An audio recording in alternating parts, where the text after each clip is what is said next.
هسه عندنا هسه عندنا مثلا احنا بالفروع اول فقره او اول قانون لازم تحفظينه بالفروع هو انت السايد دائما يكون الايمن. دائما السايد مالتي بالفروع الايمن.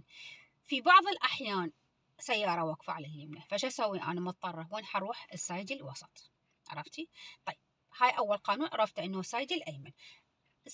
الفقره الثانيه او القانون الثاني، من اريد اني ادخل بالفروع سواء كان الفرع هو على اليسار او كان على اليمين، دائما اني من حجي للفروع ايش راح اجي؟ احسب حسابي اني وين؟ السايد مالتي الايمن. فراح ادخل مثلا هذا الفرع دا تشوفينه، هذا الورا هاي الزرع نازل، هذا اكو فرع هنا. انا اريد اجي سايدي الايمن، ادخل يمين اللي هو انا بالسايد اليمين، يمين يسار. تمام؟ يمين يسار. اذا كان اكو فرع على اليمين راح يصير يمين يمين. قلت يسار يسار؟ لا. اذا انا شنو معناته اللي افتهمه؟ افتهمه انه اني اجي من ادخل للفرع اللي على اليسار، اجي من اليمين ادخل للفرع باليسار. عرفتي؟ ليش؟ لان اذا اجي اني اقول يلا حدخل بهذا الفرع، دخل اجي من انا، شلون هسه هاي السياره الواقفه اجي من هذا السايد وأد ادخل بالفرع. زين؟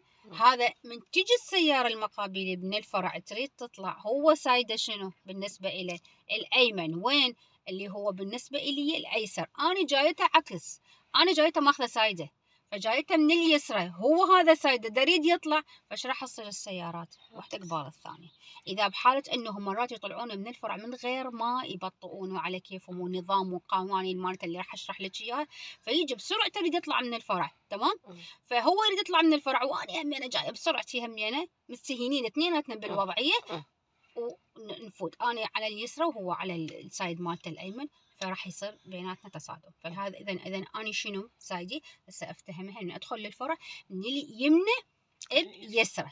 طيب اذا اريد ادخل الفرع على اليمنى، ايضا يمنى بيمنى، لكن اكو فد قوانين باليمنى على اليمنى فقط. ليش؟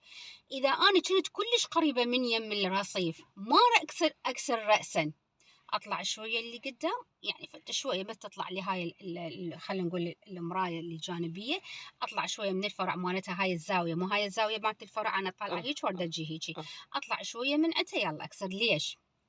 اذا انا كلش قريبه من يم الرصيف وادخل وافر الستيرن على اليسار زايد، راح تصعد التايرات الورا، يا تطخ بالرصيف يا تصعد على الرصيف، تصير قريبه. وهاي اللي عانى بيها من عندها بعض الطالبات اللي او البنات اللي بالشارع من يردون يستديرون الاستداره اللي بنص الشارع بالشارع العام، من تريد تستدير تتقرب كلش من يم الاستداره ومن يم الرصيف، مرات تطخ سيارتها او تصعد الرصيف وبعدين تستدار. ليش؟ لانه ما حكمت المسافه اللي هي لان قريبه من يم الرصيف، من تعطيها فره اذا التايرات الورا